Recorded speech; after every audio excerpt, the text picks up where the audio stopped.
என்னை தேடும் இறைவனே, உம்மை நாடி வருகிறேன்.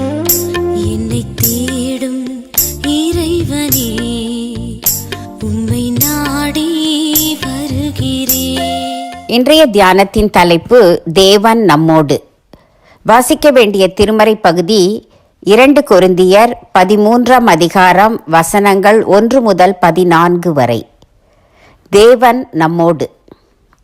அப்பொழுது அன்புக்கும் சமாதானத்துக்கும் காரணமாகிய தேவன் உங்களோடே கூட இருப்பார். 2 கொரிந்தியர் 13:11. 2 கொரிந்தியரின் 13 அதிகாரங்களிலும் பவுல் தனக்கு ஏற்பட்ட சோதனைகள், தன் பயணத் திட்டம், தன்னுடைய அன்பு, கரிசனை ஆகியவை தவிர கொரிந்தியருக்கு மட்டுமே தேவையான சில புத்திமதிகளை பகிர்ந்து கொள்கிறார்.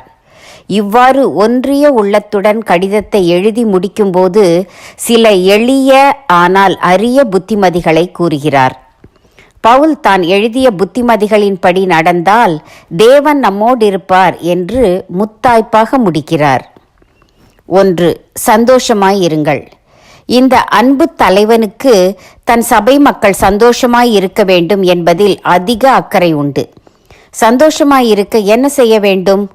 1. குற்ற உணர்வு நம்மை அழுத்தாதபடிக்கு நல் மனசாட்சியுடன் காரியங்களை செய்ய வேண்டும். 2. பிரச்சனைகள் நம் முன் வந்து நம்மை கலக்கும் போது அப்படியே கொண்டு போய் கர்த்தருடைய பாதத்தில் வைத்துவிட்டு கவலையின்றி காத்திருக்க கற்றுக்கொள்ள வேண்டும். 2. நற்சீர் பொருந்துங்கள். நன்மையான உயர்வான காரியங்களில் மனம் பொருந்தி ஈடுபடுங்கள். நடத்தையை சீர்படுத்துங்கள். கிறிஸ்தவ நடத்தை என்பது மிகவும் கட்டுப்பாடானது, ஒழுக்கமுடையது, உயர்வானது, மகிழ்ச்சி தரக்கூடியது. 3. ஆறுதல் அடையுங்கள். துன்பங்கள் வரும். அப்போது அதன் காரணங்களை கர்த்தரின் பாதத்தில் அமர்ந்து ஆராய வேண்டும்.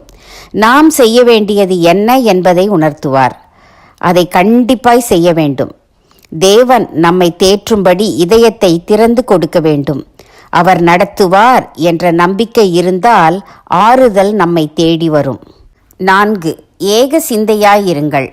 ஒரே சிந்தையாய் சபையில் இருப்பது கடினம்தான்.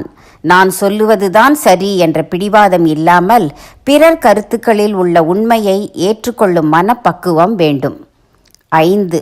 சமாதானமாய் இருங்கள். சமாதானம் ஓதும் இயேசு கிறிஸ்து ஓதுவதை கேட்கும் மனச்செவிகள் வேண்டும்.